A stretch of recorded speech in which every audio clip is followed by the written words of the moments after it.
Welcome back to this series of videos about using SQLiteAdmin to maintain your SQLite databases. I'm going to move on in the next video to talk about some of the utilities and tools available in SQLiteAdmin. But before I do that, I just want to go quickly back over some of the things we've done with the schema elements to just emphasize what SQLiteAdmin is doing for you that you cannot do with standard SQLite data definition language functions.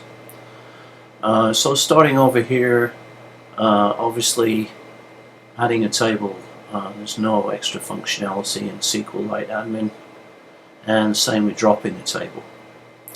But when you rename a table in SQLite, it will only rename that table in certain other areas of the schema.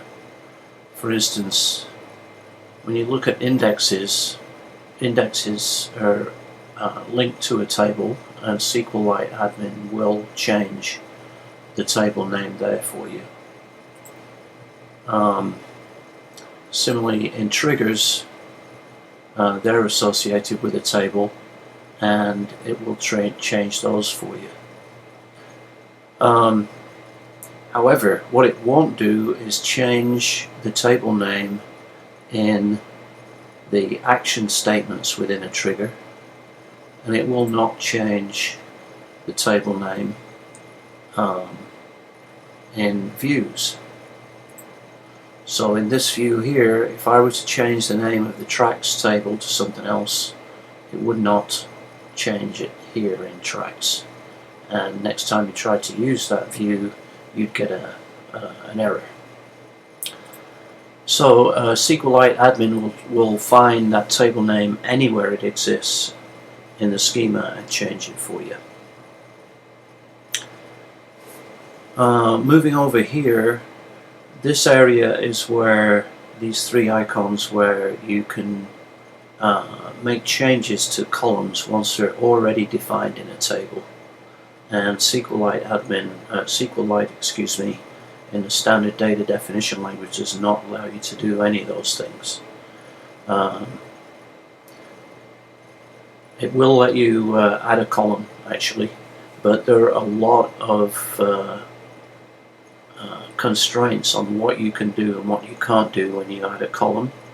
SQLiteAdmin will let you add a column with any characteristics that you wish, and it will take care of dealing with all those for you behind the scenes, as it were. Dropping a column, SQLite standard data definition language does not allow you to do that.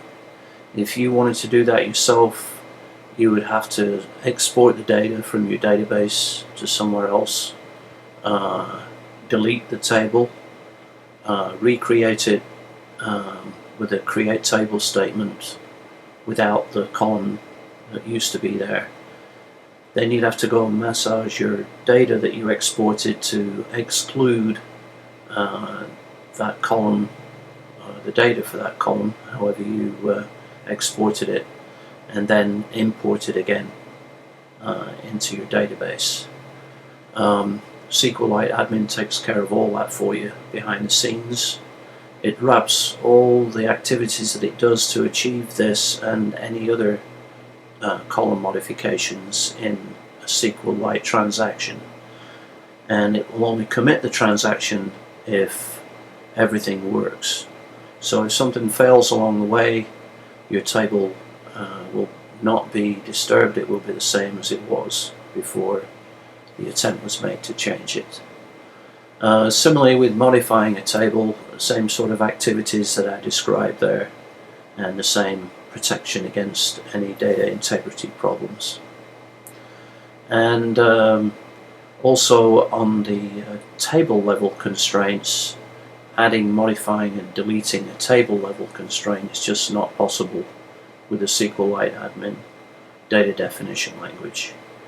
SQLite data definition language.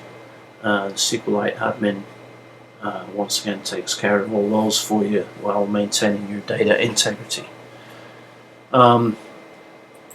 It's a little less complicated with indexes and triggers and views. Basically, the adding of an index, the dropping of an index are all standard SQLite features. The modification is not provided for by SQLite, but SQLiteAdmin does it by simply dropping the original version of the index and adding the new version. And similarly, activities happen for triggers and views. So I just wanted to point that out. That's the end of this section, and we'll continue on with some of the data manipulation side of SQLiteAdmin in the next video.